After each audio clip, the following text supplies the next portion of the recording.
আজকে সুদ এবং ঘুষের অপকারিতা সম্পর্কে আলোচনা করা হবে।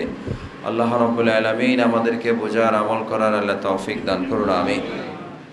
আল্লাহ পাক কোরআনে হাকিমে রব্বুল আলামিন ইরশাদ করেন, বিসমিল্লাহির রহমানির রহিম, ইয়া আইয়ুহাল্লাযীনা আমানু লা তাকুলুর রিবা আদআফাম মুদাআফা ওয়াত্তাকুল্লাহা লাআল্লাকুম তুফলিহুন।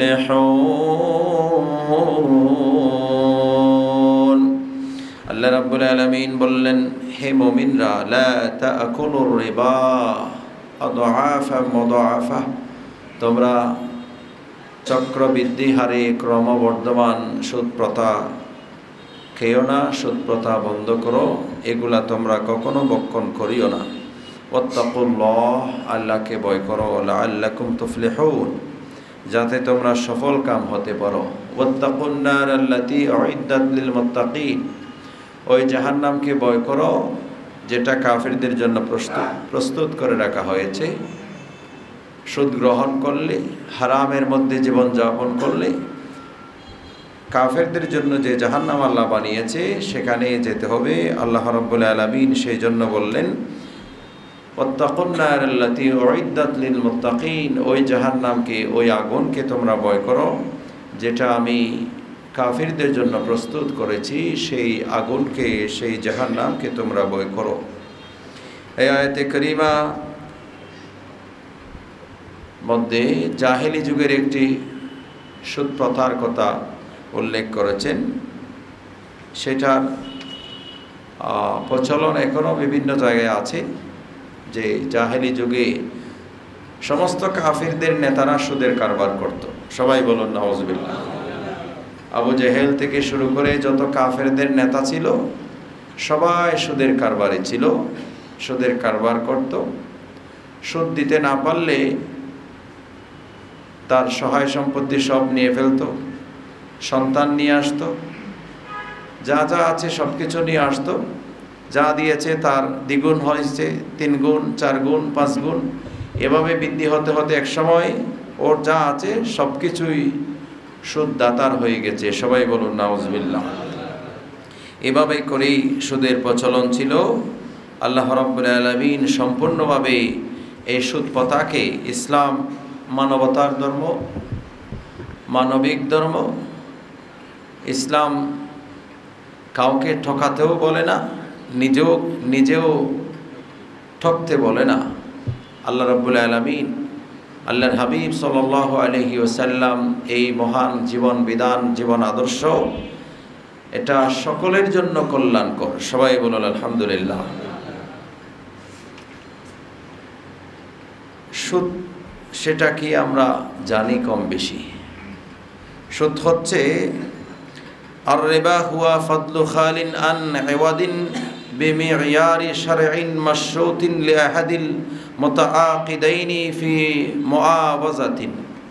সুদ হলো শরীয়তের কোনো শর্ত ব্যতীত, শরীয়তের নিয়ম ব্যতীত টাকা দিয়ে টাকা, অন্য একটা জিনিস দিয়ে অন্য একটা জিনিস তার চেয়ে বেশি গ্রহণ করা। 5 টাকা দিয়ে 6 টাকা গ্রহণ করা, 10 টাকা দিয়ে 11 টাকা নেওয়া, সমজাতীয় জিনিস যা আছে এগুলা অধিক নেওয়া, এটা হচ্ছে সুদ। ঘুষ কি? ঘুষ হচ্ছে অন্যায়ভাবে কারো অধিকার নষ্ট করা অথবা নিজের অধিকার প্রতিষ্ঠা করা। সেটা তিনি পাওয়ার উপযুক্ত না, আইনানুগভাবে টাকা দিয়ে সেটাকে প্রতিষ্ঠিত করলো। আইনানুগভাবে সেটা আরেকজন পাওয়ার অধিকার, তার অধিকারটা বাতিল করলো, সেই জায়গায় নিজের অধিকারটা প্রতিষ্ঠা করলো, বিনিময়ে টাকা বা যা যা দেওয়ার দরকার সেগুলা দিল। এটার নাম হচ্ছে সুদ, রিশওয়া, ঘুষ, এটার নাম হচ্ছে ঘুষ। হাদিসের ভাষায় হচ্ছে রিশওয়া, আর ওটা হচ্ছে রেবা। রেবা এবং রিশওয়া দুটোটাই হচ্ছে সম্পূর্ণরূপে হারাম। যেটা শুকরের গোশত যেমন হারাম, এই জাতীয় যা আছে সেগুলো যেমন হারাম, ব্যভিচার করা যেমন হারাম, তার চেয়েও কঠিন হারাম। সবাই বলুন নাউজুবিল্লাহ। আল্লাহ রাব্বুল আলামিন কুরআনুল কারীম আর ইরশাদ করেন, আল্লাযীনা ইয়াকুলুনার রিবা লা ইয়াকুমুনা ইল্লা কামা ইয়াকুমুল্লাযী ইয়াতাখাব্বাতুহুশ শাইতানু মিনাল মাস। আল্লাহ পাক বললেন, যারা সুদ খায়, লা ইয়াকুমুনা, তারা দাঁড়াতে পারবে না, ইল্লা দাঁড়াবে, কামা ইয়াকুমুল্লাযী ইয়াতাখাব্বাতুহুশ শাইতান, যেই মানুষকে শয়তান জিনে স্পর্শ করেছে, মাতাল হয়ে গেছে, দাঁড়াতে পারে না, হেলিয়ে দুলিয়ে বিভিন্নভাবে করে পাগলের মতো করে চলাফেরা করছে। কিয়ামতের ময়দানে যারা সুদখোর ওরা ওইভাবে আল্লাহর কাছে যাবে।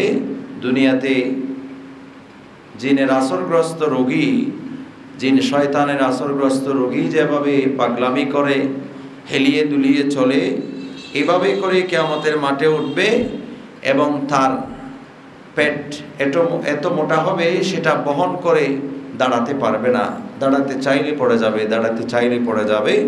এই অবস্থায় দেখে সবাই বুঝতে পারবে সে দুনিয়াতে সুদী ছিল। সবাই বলুন নাউজুবিল্লাহ। ইয়াতাখাব্বাতুহুশ শাইতানু মিনাল মাস, যাকে শয়তান স্পর্শ করেছে। যালিকা বিআন্নাহুম ক্বালু ইন্নামাল বাইউ মিথলুর রিবা।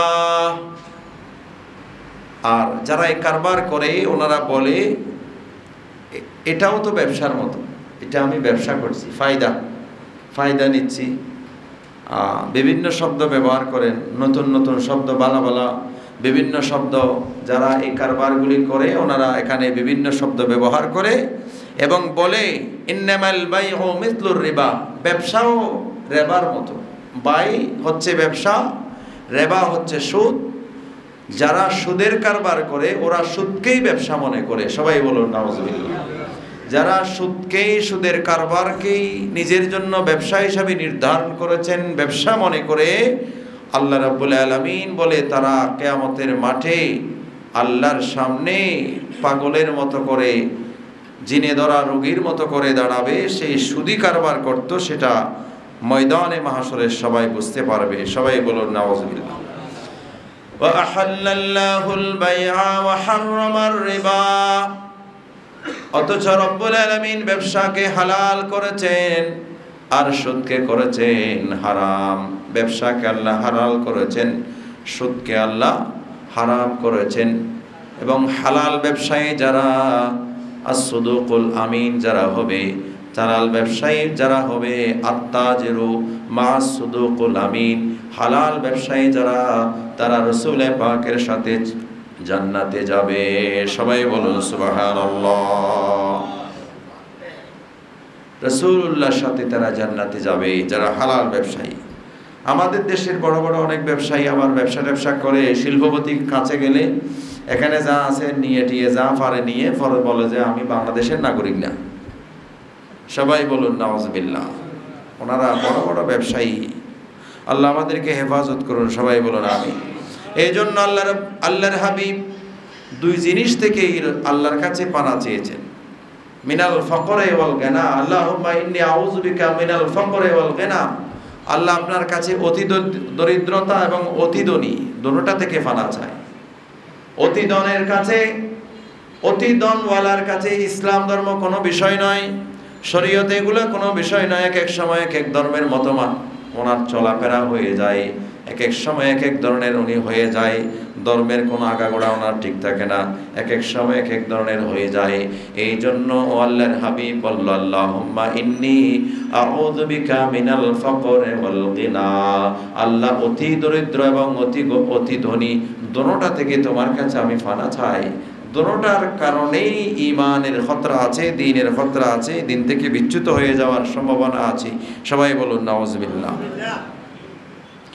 আল্লাহ রাব্বুল আলামিন আর ইরশাদ করেন, وقال تبارك وتعالى يا أيها الذين آمنوا اتقوا الله وذروا ما بقي من الربا إن كنتم مؤمنين فإن لم تفعلوا فأذنوا বিহারবিম মিনাল্লাহি ওয়া রাসূলিহি ওয়া ইন তুবতুম ফালাকুম রুসু আমওয়ালিকুম লা তাযলিমুনা ওয়া লা তুযলামুন।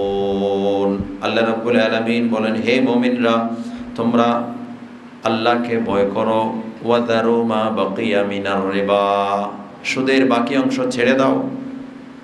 এই আয়াত নাজিল হওয়ার সময় সাহাবায়ে কেরাম যারা নতুন ইসলামে এসেছেন, ওনাদের অনেকেই সুদের সাথে জড়িত ছিল জাহেলি যুগে, ইসলাম গ্রহণ করার আগেই। আল্লাহ রাব্বুল আলামিন এই আয়াতে কারিমা নাজিল করলেন। আল্লাহ পাক বললেন, যে যে অবস্থায় আছো সুদের সব কারবার বন্ধ করে দাও, সব কিছু ছেড়ে দাও।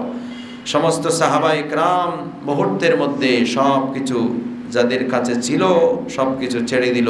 সুদের যা পাওনা ছিল সমস্ত সুদ এগুলা মওকুফ, মূলধন যেটা ছিল যার কাছে কর্জায়ে হাসানা হিসাবে সেটা গ্রহণ করলেন। আল্লাহ রাব্বুল আলামিন বলল, সেটা ছেড়ে দাও, সুদ ছেড়ে দাও। ইন কুনতুম মুমিনিন, যদি তুমি মুমিন হও। মুমিন হলে সুদ ছেড়ে দিবে, আর মুমিন না হলে সুদ খাবে। মুমিন হলে তুমি তোমাকে নিজেকে মুমিন হিসেবে দাবি করবে, নিজেকে মুমিন মনে করবে, মুমিন হিসেবে উপস্থাপন করবে, তাহলে সুদ ছেড়ে দাও। ইন কুনতুম মুমিনিন, যদি তোমরা মুমিন হও সুদ ছেড়ে দাও। সুদ আর মুমিন একসাথে হতে পারে না, জুলুম আর ঈমান একসাথে হতে পারে না, সুদ আর ঈমান একসাথে হতে পারে না। সুতরাং তুমি যদি মুমিন হও তাহলে সুদ ছেড়ে দাও। ফাইন লাম তাফআলু, যদি তা না করো, সুদ ছেড়ে না দাও, ফাযানু বিহারবিম মিনাল্লাহি ওয়া রাসূলিহি।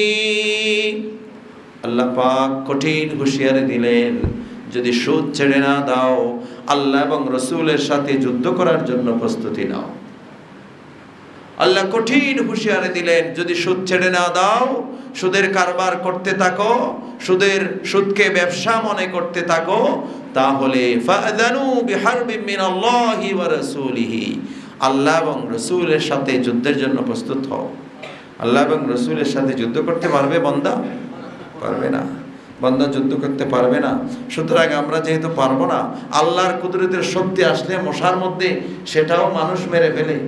মশা, ওই এখন ডেঙ্গু মশা জ্বর হয়ে কত মানুষ মারা গেছে, যেখানে আমরা কত এমনি স্বাভাবিকভাবে কত শক্তিশালী একটা মানুষ, একটা মশার বিষ সহ্য করার ক্ষমতা আমাদের নাই, থাকে না, মানুষ মারা যাচ্ছে।